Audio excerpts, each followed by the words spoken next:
কষ্ট করে রেগুলার পরিষ্কার রাখি, সংসারের সমস্ত কাজকর্ম করে একদম পরিপাটি করে ধুয়েই ফুচে সমস্ত কিছু রাখি বলেই অ্যাটলিস্ট ওরা সুস্থ সবল রয়েছে, আমার ঘরগুলো চকচকে রয়েছে এবং জামা কাপড় চকচকে রয়েছে, আবার আমিও চকচকে রয়েছি বলতে পারো। এই দেখো বন্ধুরা, আজ দুপুরবেলা খাবার দাবার খেয়ে দিয়ে এই ছাদে চলে এলাম জামা কাপড় তুলতে। কী বলতো, সকালবেলা আজকে কেচেছি, কেচে ধুয়ে মেলে দিয়ে চলে গেছিলাম যে যাক গিয়ে একটা দিন সময় লেগে যায় একটা জামা কাপড় শুকাতে। তো যেহেতু সূর্য মামা ভালোভাবে রোদ দিচ্ছে, ওই জন্য কী করেছি, ঘুম থেকে উঠেই বাসি কাজ সেরে নিয়েছি, সারার সাথে সাথেই বাসি জামা কাপড় সারিনি, তার আগেই দেখছি যে বালতিতে জামা কাপড় ভেজানো হয়েছে, কেচে নিয়েছি, কেচে নিয়ে তারপর এসে মেলে দিয়ে তারপর বাসি জামা কাপড় ছেড়ে তারপর রান্নাবান্নায় ঢুকেছি। তো যাই হোক, এতবেলা খাওয়া দাওয়া কমপ্লিট করেছি, করে ঠোরে এই ছাদে চলে এসেছি, এসে দেখছি যে জামা কাপড় শুকিয়েছে কিনা। তো যাই হোক, সূর্য মামার আশীর্বাদে আর দয়ায় জামা কাপড় আজকে আমার তাড়াতাড়ি শুকিয়ে গেছে। এবার আমি জামা কাপড়গুলো তুলবো, একটু ছাদে ঘুরবো, ঘুরে তারপর নিচে যাবো। দেখো মেয়েটার মাম্মামের দেখো নতুন প্যান্ট কিনেছি, দেখো কীভাবে ইঁদুরে কেটে দিয়েছে, দেখেছো? কী আর বলবো বলো, কী আর বলার আছে ওদেরকে, অবলা জীব।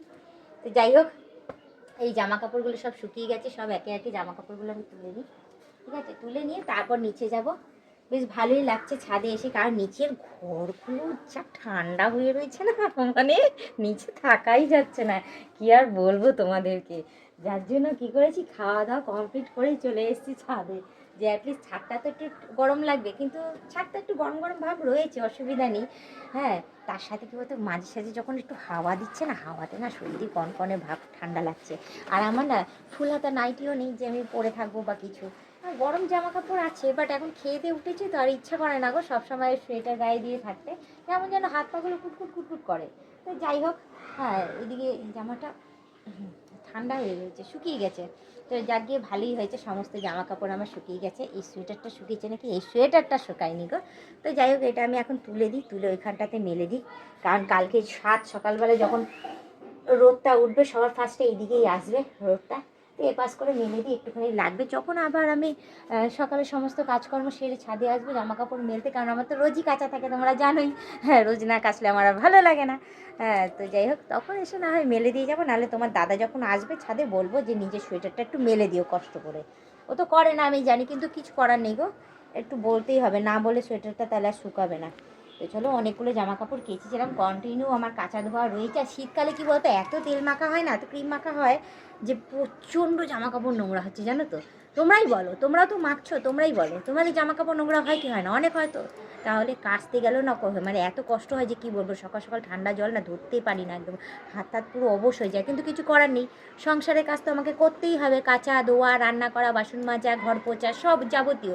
যতবার খুশি ততবার ঘর পুছতে লাগে, যতবার খুশি ততবার বাসন মাজতে লাগে, এগুলো তো আমাদেরকেই করতে লাগবে, না হলে তোমার দাদা তো আর করবে না, ওরা শুধু খাবে, থালাটা রাখবে আর চলে যাবে, ওরা শুধু কাজের কাজ বাড়াতে পারবে, আর তো কিছু করবে না। তো যাই হোক, কষ্ট করে রেগুলার পরিষ্কার রাখি, সংসারের সমস্ত কাজকর্ম করে একদম পরিপাটি করে ধুয়েই ফুচে সমস্ত কিছু রাখি বলেই অ্যাটলিস্ট ওরা সুস্থ সবল রয়েছে, আমার ঘরগুলো চকচকে রয়েছে এবং জামা কাপড় চকচকে রয়েছে, আবার আমিও চকচকে রয়েছি বলতে পারো। নাহলে ময়লা যদি থাকে তাহলে ভাবো না চেহারার কী অবস্থা থাকে। তো যাই হোক, দেখো এতগুলো জামা কাপড় কাচা ধোয়া হয়েছিল, সব শুকিয়ে গেছে।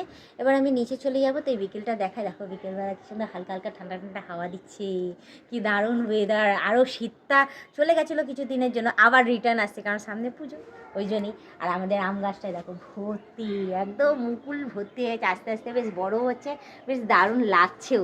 আর দেখো মনে হচ্ছে না পোকা ধরে যাচ্ছে না, কি কে জানে, বুঝে উঠতে পারছি না। এমনিতেই তো গত বছর আম হয়নি, আর এই বছর যদিও বা মুকুল ধরছে, তার মধ্যে সাদা সাদা কেমন ধরনের পোকা, কেন এরকম হয় আমি বুঝি না। তো যাই হোক, 3-4টে গাছ আছে, প্রত্যেকটা গাছেই আমাদের মুকুল হয়েছে, শুধু এই গাছটাতে হয়নি। এই বছর জানি না আমাদের হিমসাগর আম খেতে পারবো কি পারবো না। এই গাছটা হিমসাগর আম গাছ, এই গাছে এই বছর আর মুকুল টুকুল হয়নি। তো চলো তোমাদের দেখিয়ে দিলাম হ্যাঁ আজকের বিকেলটা, এবং আমাকেও দেখিয়ে দিচ্ছি আমাকে কেমন লাগছে আজকে বিকেলে একদম ঠান্ডা ঠান্ডা ওয়েদারে। অতি অবশ্যই কমেন্টে জানিও, আর পারলে একটুখানি ফলো করে দিও, ঠিক আছে? আর আমার সাবস্ক্রিপশানটা নিয়ে নিও, সেখানে কিন্তু ভালো ভালো ভিডিও দেওয়া হচ্ছে, না নিলে কিন্তু তোমরাই পস্তাবে, ঠিক আছে? আর তোমরা আমার প্রতিটা ভিডিও আর রিলস বলবো শেয়ার করে দিও, লাইক কমেন্ট অতি অবশ্যই করো। তো আজকের ব্লগ ভিডিওটা আমি এখানেই শেষ করছি, আবার অন্যদিন অন্য কোনো সময় ব্লগ ভিডিও নিয়ে হাজির হয়ে যাবো। আজকের মতো টাটা, বাই বাই, সুস্থ থেকে এভাবে আমাকে দেখতে থেকো, আমার পাশে থেকো, আর আমাকে প্রচুর পরিমাণে সাপোর্ট করে এগিয়ে নিয়ে যাও।